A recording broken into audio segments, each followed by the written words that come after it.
Ohoi! Tekib küsimus võib-olla, et mida me siin teeme. Meil on erakordne võimalus testida CF-Moto elektrilist UTV-d. See on siis EV600, baseerub see siis samasugusel kerel, nagu on siis 600 kuubikuline ühesilindriline bensiinimootoriga UTV, aga siis antud juhul on tegemist siis akusõidukiga. Ehk siis täpselt samad funktsioonid, aga lihtsalt sõiduk sõidab elektrijõul. Ja miks meie teeme seda testi? Esiteks on see, et meil on see võimekus selliseid teste teha, me oleme neid läbi aastate igasuguseid teste CF-Moto sõidukitele teinud ja teine on see, et meie kliima sobib selleks ime hästi. Sest mis on akule kõige suurem probleem, akusõidukite probleem on ju 0 või miinuskraadid on ju. Ja täna meil on tegelikult ilm on nullis või -1 on ju ja oleme sõitnud siis selle temperatuuri käes täna odomeetri järgi täpselt 25 kilomeetrit. Kui me sõitu alustasime, lubas ekraan, et me saame sõita 84 kilomeetrit. Nüüd mõnevõrra oleme me tee peal olnud kärsitumad, kiirendanud ja tarbinud rohkem siis elektrienergiat, kui võib-olla seda vaikse sõiduga teeks on ju.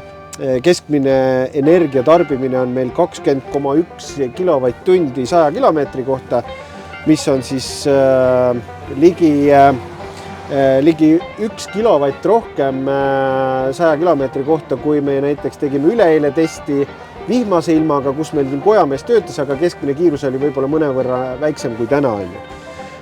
Siiski lubab ta veel meil jätkata testi näidikuploki järgi 47 kilomeetrit.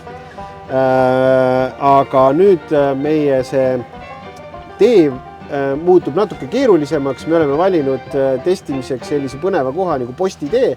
Postitee on teatavasti selline hästi käänuline üles-alla küngastega tee ja see on ilmselt akusõidukile sellises keskkonnas palju koormavam ja saamegi teada, et kas ja kuidas selline sõiduk seal siis käitub ja kas me oma sihtkohta ka jõuame. Meie sihtkohaks on siis Ihamaru küla ja Ihamaruni üritame me jõuda. Kui me sinnani jõuame, ma arvan, et me oleme selle eesmärgi, mis me oleme endale seadnud ja ootused, mis me selle sõiduki kohta oleme endale seadnud, kindlasti vähemalt täitnud, kui mitte ületanud on ju. Aga me jätkame oma testi ja teeme pärast veel kokkuvõtvalt ka mõne sõna siia juurde.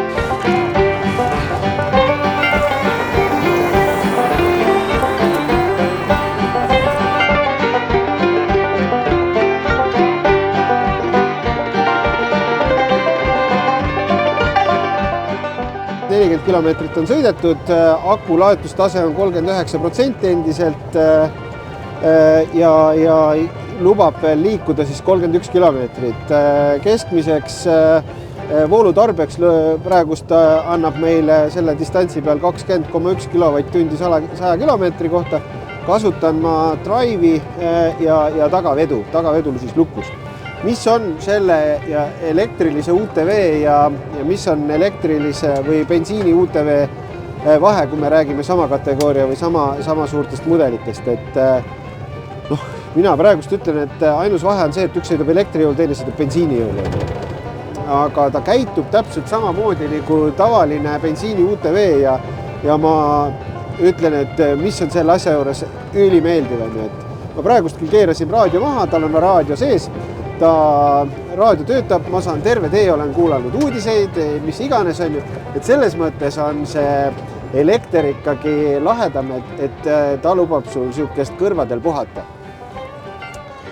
Aga me ei ole veel oma sihtkohas on ju, me tuleme oma sihtkohta või oleme sihtkohale lähemal ja ilmselt, kuna mulle aku võimaldab sõita kaugemale, siis me sõidame ka kaugemale ja vaatame, kas me näiteks eestlastele tuntud maanteemuuseumini jõuame. See oleks ka muidu äge maamärk, et Tartust maanteemuuseumisse elektri UTV-ga nagu naksti.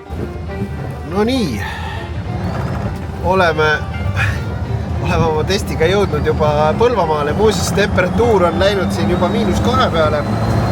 Ja teeolud on oluliselt jäisemad, aga hea uudis on see, et me oleme nüüd tänased kilometraažid jõudnud 45 kilomeetrile, ehk siis me oleme esialgsele planeeritud sihtkohta põhimõtteliselt jõudnud. Ja otsustasime juba siis ka seda sihtkohta edasi lükata. Ja me üritame siia kuskile mõne ägeda masina juurde ennast ära parkida ja saame ka siit mingisuguse sihukese ägeda kaadri kätte.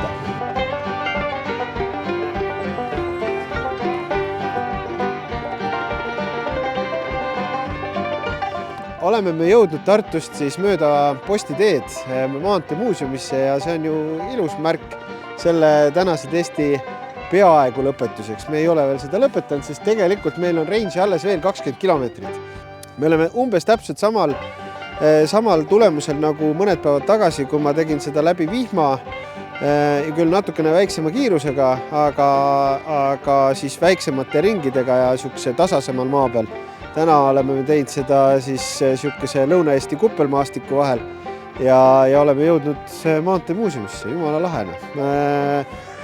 Jällegi rohkem, kui ma vajalikuks pean ühele UTV-le päevaseks range'iks, aga eks seal võib-olla ajas ta tõmbab tagasi ja nii edasi. Kuidas see akude kestvus on, seda me ju veel ei tea. Seda testi me siin täna teemegi, et kui kiiresti ta siis oma mahutavust kaotab või mida iganes on ju. Aga praegust on ainult plussid, et rehv peab ka sellise jäise tee peal ja nii nagu ma ennem siin just ekraani pealt vaatasin, et meie energiakulu on 20 kilovatt-tundi 100 kilomeetri kohta. Kui me täna oleme sõitnud nüüd 50 pluss kilomeetrit, ehk siis me oleme kulutanud siia sõitmiseks, olenevalt siis kuna või mis ajal laed, aga suurusjärgus mitte rohkem kui 2 eurot elektrienergiat. Elektrisõidukitel on kindlasti omad plussid ja kindlasti on neid plusse rohkem just sellistes sõidukites, mida kasutatakse siis väiksemate distantside peal, kus nad tekitavad vähem müra, kus nad tekitavad vähem välist keskkonnamõju. Ma ei tea, kui oluline see meie jaoks on, aga tänase testi jaoks ma mõtlen, inimkonna jaoks kindlasti ääretult oluline. Aga võt sellise tulemuse oleme täna jõudnud ja minu meelest on siit kaasa võtta ainult positiivsed emotsioonid. Kurat, mul vesi keeb raisk täiega, ma ei tea, ülekuumenemine vist või kliima soojenemine või?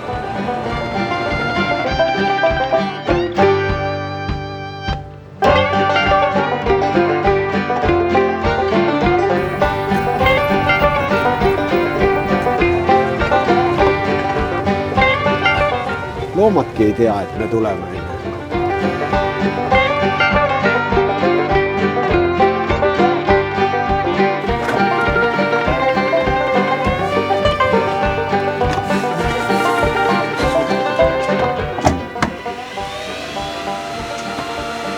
Hakkaski teha.